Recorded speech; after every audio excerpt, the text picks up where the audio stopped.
दूसरा पार्ट हमने पहले वाला पढ़ा था, शेप और मोमेंट, कैसे शेप है धरती का और उसका मोमेंट कैसा है।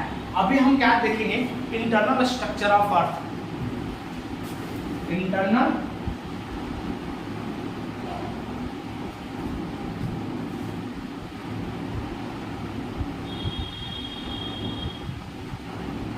इंटरनल स्ट्रक्चर ऑफ अर्थ का मतलब होता है कि धरती के नीचे चलते हैं और धरती के नीचे हम देखते हैं कि क्या क्या चीजें पाया गया है। समझ में आया? ठीक है, इसके नीचे आंतरिक चलते हैं।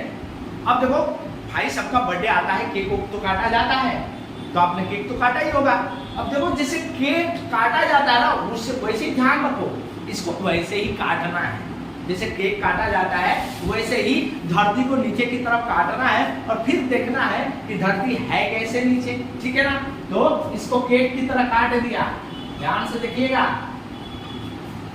धरती को केक की तरह काट देंगे। ऐसे ऐसे ही तो होता है केक काटने के बाद, जो आप खाते हैं केक ऐसे ही होता है ना ऊपर से। तो धरती को केक जैसे काटा जाता है वैसे ही काटेंगे और नीचे चल के देखेंगे कि है धरती कैसे। ठीक है, तो थोड़ा सा फिगर बना लेते हैं।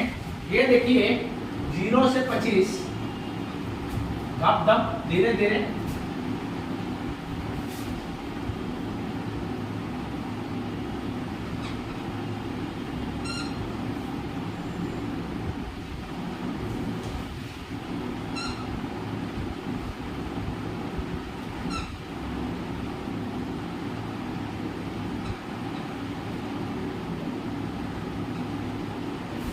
ये देखिए, ये मैंने कितना जल्दी बना दिया। 0 से 25 से 35 100 250 700 2900 51 से 50 और 68 से 71 ऐसे बनेगा। 3 भाग में है धरती। कितने भाग में है? 3 भाग में। अब देखिए साथ में डिसकंटिन्यूटी भी लिख लेते हैं। इसका मतलब क्या होता है समझाएंगे। ये है कोनार्ड डिसकंटिन्यूटी, ये है मोहो,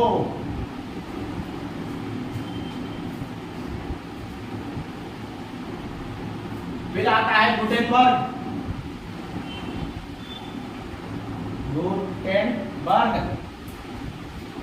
ठीक है, फिर रेप्टी,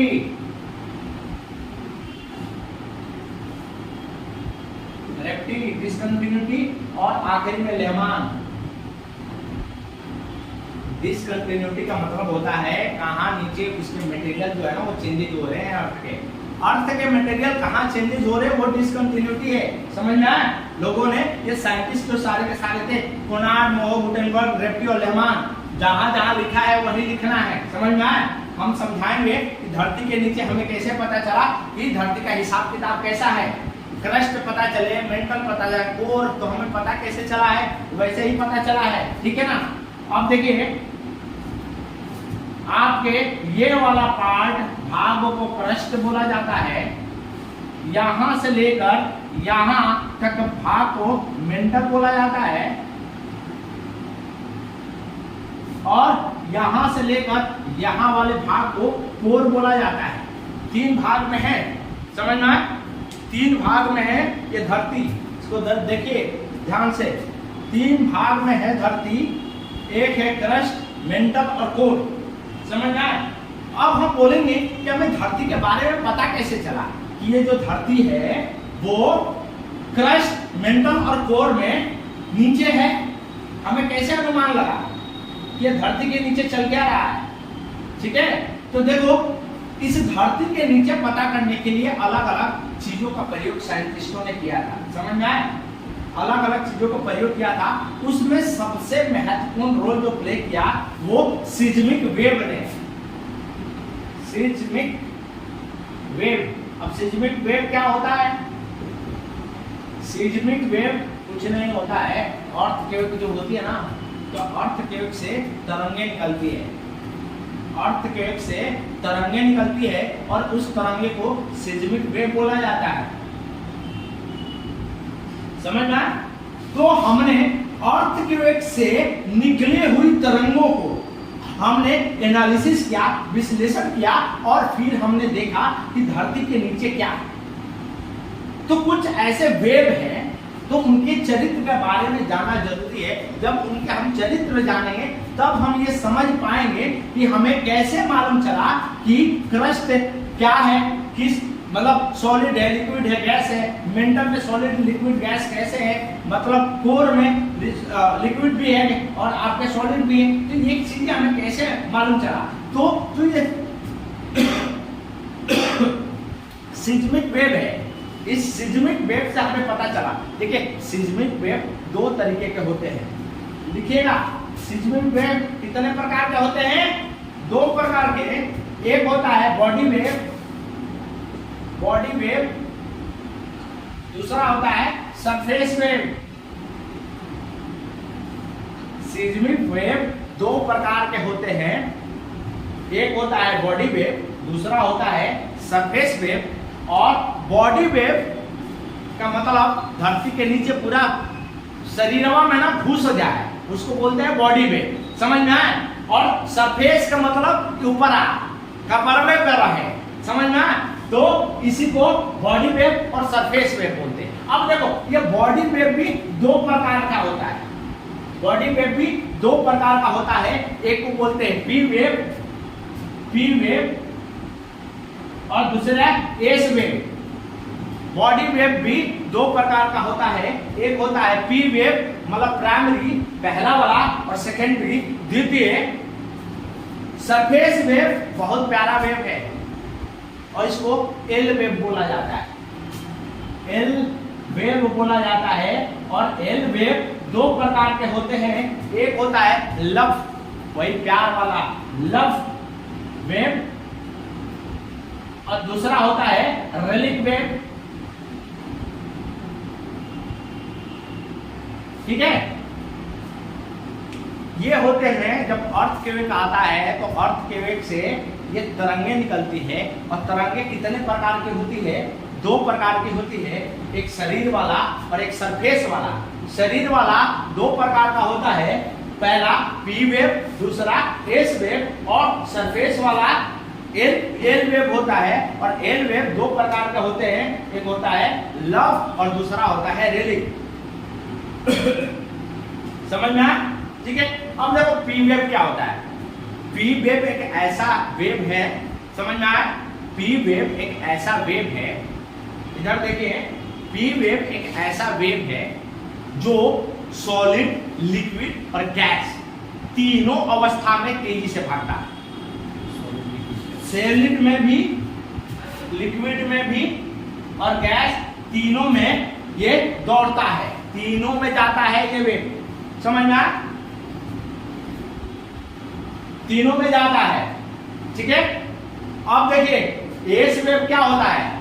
एस वेव जो होती है ना वो खाली सॉलिड में जाता है, सॉलिड में, लिक्विड और गैस में नहीं जा पाता है,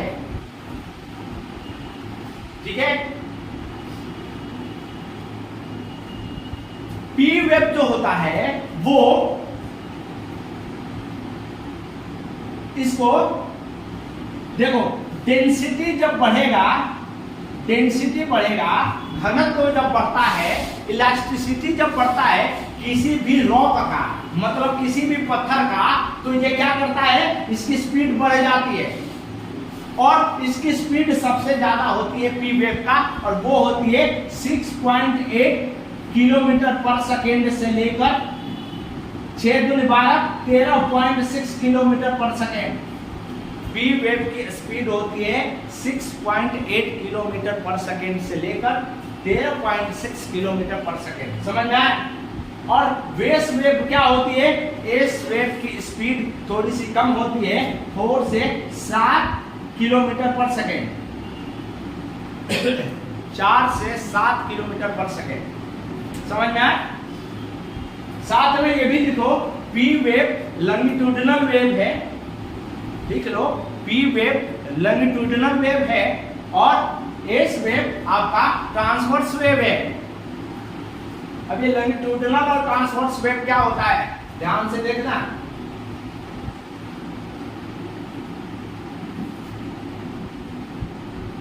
समझने के लिए, पी वेव आपका लॉन्गिट्यूडिनल वेव है और ये ट्रांसवर्स है। इसका मतलब क्या होता है, देखो ये ऐसे सीधे सीधे जाता है इसका, समझ में आए? ये थोड़ा मस्ती मार के जाती है, समझ में आए? लहरे की तरह ऊपर नीचे ट्रांसवर्स। तो दोनों में से खतरनाक कौन? ये खतरनाक ज्यादा होता है। यस, वैसे ही, हाँ वैसे ही, लेकिन ये दूरी स्पीड इसकी ज्यादा होती है क्योंकि ये सीधे जाता है।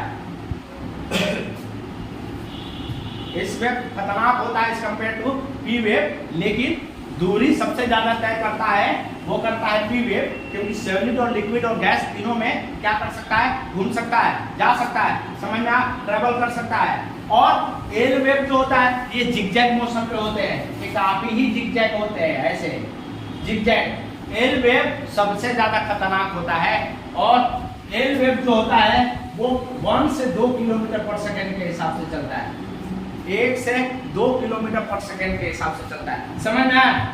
अब देख लो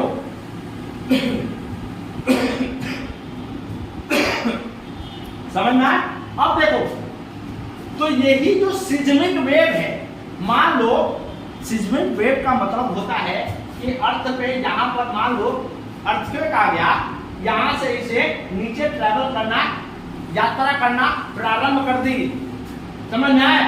पी और एस वेव, और इसी की मेजर होती है। अब मेजर होने के बाद हम देखते हैं कि इनकी ट्रेवल कौन सा कहां तक कर पाता है। तो ध्यान से देखिएगा इस चित्र को, यहां से पी और एस वेव चले, समझ में आया? ठीक है, जब पी और एस वेव चले, इसको बनाना जरूरी है केक को, ठीक है?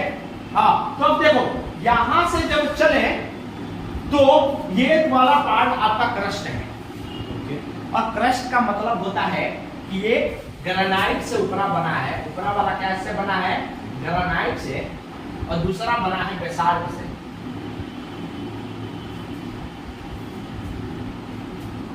ये ओशनिक क्रस्ट बोला जाता है, इसको ओशनिक क्रस्ट बोला जाता है, ओशन का क्रस्ट बोला जाता है, और ये कॉन्टिनेंटल क्रस्ट है, मतलब ऊपरी भाग जहां पर हम हैं, ऊपर वाला, ठीक है ना?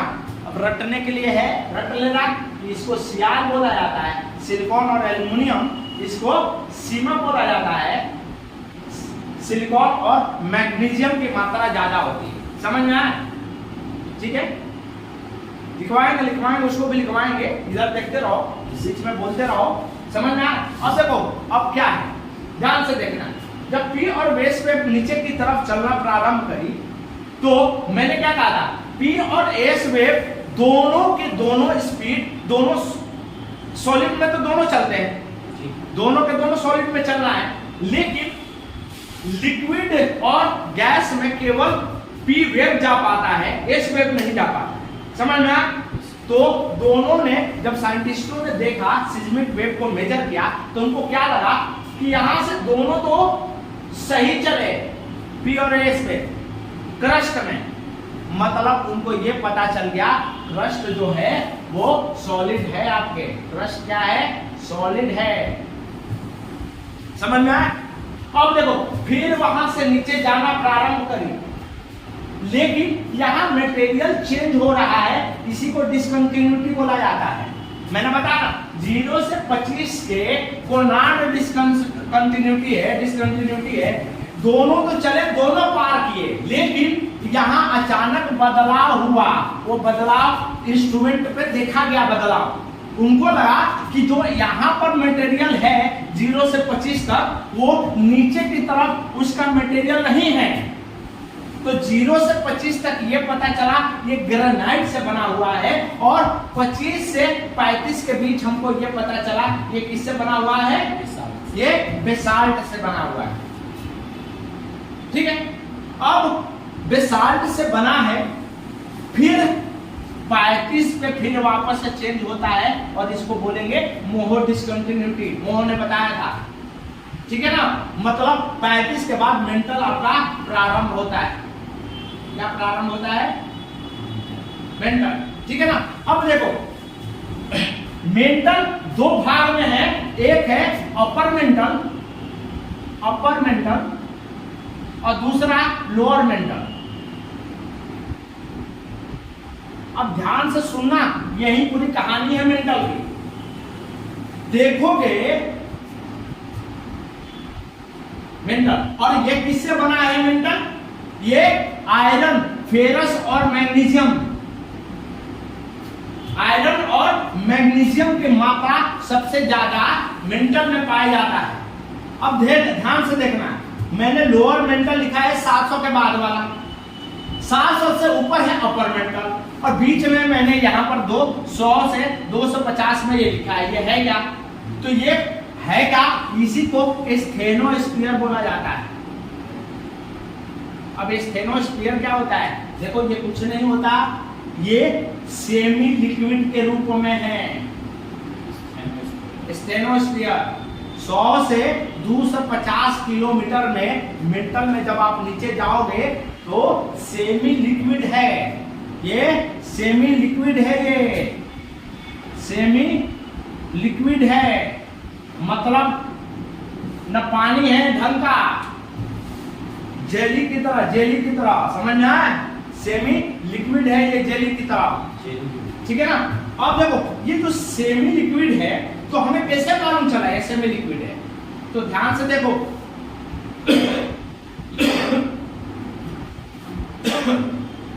सॉरी, पी और एस वेव नीचे जब आने लगे तो यहां पे पी वेव तो निकल गया, पी वेव क्या हो गया? निकल गया, क्योंकि पी वेव जो है वो तो हर जगह इसको जाना है, मुंह मारना है, सॉलिड में भी, लिक्विड में भी, गैस में भी, लेकिन अपनी स्पीड को क्या किया इसने? कम किया है। मैंने बताया था ना, स्पीड किस पे डिपेंड कर रहा है पी वेव का?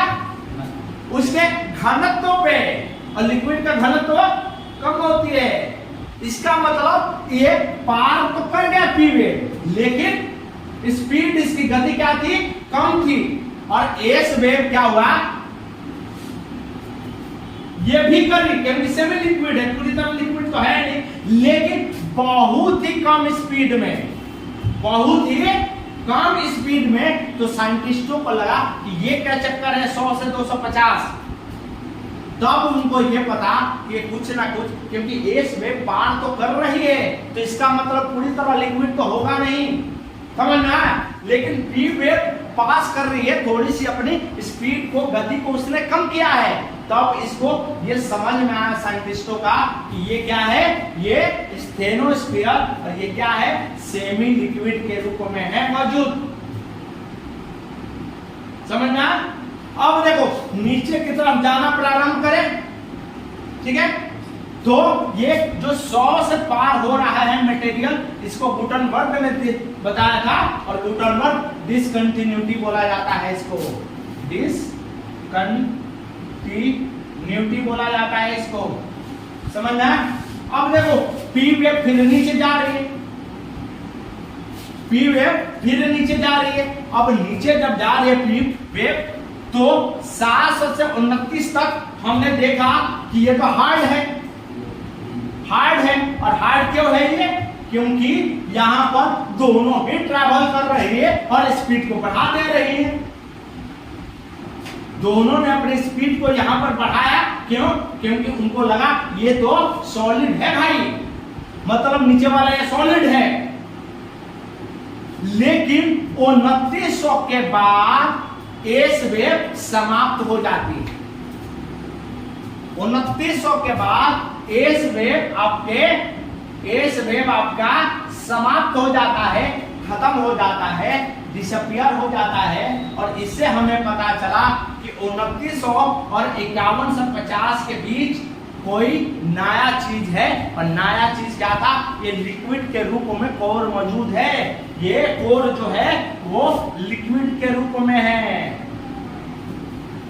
द्रव के रूप में है, ये लिक्विड है, ये समझ में आया? यहाँ पर एस वेव खत्म हो जाता है, पी वेव ट्रेवल करता है, लेकिन स्पीड उसकी काफी कम हो जाती है, समझ में आया? लेकिन जैसे आप नीचे की तरफ आओगे पी वेव की स्पीड बढ़ जाती है, और ये पता चलता है कि इसके जो कोर के आखिरी वाला भाग है ये क्या है? सॉलिड है, समझ में आया? ठीक है? तो ये जो कोर बना है वो कोर किससे बना है? कोर बना है आपका नाइफ नाइफ, नाइफ मतलब निकल और आयरन की मौजूदगी सबसे ज्यादा है। एक बार और ध्यान से समझ लो, बार बार समझने को नहीं मिलेगा और एक बार में क्लियर हो जाना चाहिए। समझ में आए? धरती के नीचे हमें किस चीज से पता चला? तरंगों से। कौन सी तरंग से? जो अर्थ वेव से निकली हुई है। उसमें दो तरंगे बहुत महत्वपूर्ण हैं। वो दो तरंगे क्या है? पी वेव और एस वेव। पी वेव और एस वेव को नीचे की तरफ हमने जाते हुए देखा। हमने देखा ये कि जो 0 से 25 है ये ग्रेनाइट से बना हुआ है, क्योंकि दोनों का दोनों स्पीड यहाँ पर उनका सेम था। ये दोनों के दोनों पार्ट सॉलिड है। नीचे मेंटल वाला भाग को हमने देखा कि इसमें अलग अलग मटेरियल पाए जाते हैं। इसका 100 से 250 के बीच में हमको क्या देखने को मिला कि ये सेमी लिक्विड के रूप में है, स्टेनोस्फेयर है। और हमें आउटर वाले भाग को क्या देखने को मिला? ये वाला भाग को हमें ये देखने को मिला कि ये वाला भाग किस फॉर्म में है? ये लिक्विड के फॉर्म में है ये, और गैस के रूप में है। और आउटर वाला भाग हमें देखने को मिला ये सॉलिड है। समझ में आया? क्लियर कट है? ठीक है, ये आपके इंटरनल स्ट्रक्चर है। आपके इंटरनल स्ट्रक्चर तो नीचे वाला भाग निकल और फेरस से बना है। यही मैग्नेटिक फील्ड का ओरिजिन है। कोर जो है आपका मैग्नेटिक फील्ड का ओरिजिन है। समझ में आया? सबसे ज्यादा मास और वॉल्यूम पृथ्वी का वो कहाँ उपस्थित है? वो मेंटल में है। और मेंटल किससे बना हुआ है? फेरस और मैग्नीशियम, आयरन और मैग्नीशियम से बना हुआ है। समझ में आया? और क्रस्ट भी आपके दो पार्ट है। ऊपर वाला सियाल बोला जाता है, मतलब सिलिकॉन और एल्युमिनियम से बना हुआ है ये वाला भाग। और दूसरा वाला भाग बेसाल्ट है, मतलब सिग्मा और मैग्नीशियम से बना हुआ है। ये सीमा बोला जाता है। ऊपरा वाला सियाल बोला जाता है, सिलिकॉन और एल्युमिनियम। और यहाँ पर सिलिकॉन और मैग्नीशियम। ऊपर वाला ग्रेनाइट, दूसरा वाला बेसाल्ट। और सबसे महत्वपूर्ण चीजें, सबसे महत्वपूर्ण चीजें इधर देखो, इसके ऊपर वाला भाग को 0 से लेकर 100 किलोमीटर वाले भाग को प्लेट बोला जाता है। यही तैरता रहता है प्लेट। इसी स्टेनोस्फेयर पे प्लेट तैरता रहता है। प्लेट प्लेट बोलते रहते हैं, वो मेजर प्लेट, माइनर प्लेट। लेकिन प्लेट पता नहीं वो खाने वाला प्लेट नहीं भैया, ये वो प्लेट है जो क्या करता रहता है। ये आगे चल के पढ़ेंगे कैसे माउंटेन का निर्माण करेगा, कैसे ट्रेंच हर चीज का निर्माण करेगा। ये जो ऊपर वाला भाग है ये तैरता रहता है। और ये किस पे तैरता रहता है? ये स्टेनोस्फीयर पे, सेमी लिक्विड। इसी के ऊपर मतलब 0 से 100 किलोमीटर का जो ये जो आपका प्लेट है, इसी को प्लेट बोला जाता है। समझना है आप प्लेट क्या है? ठीक है।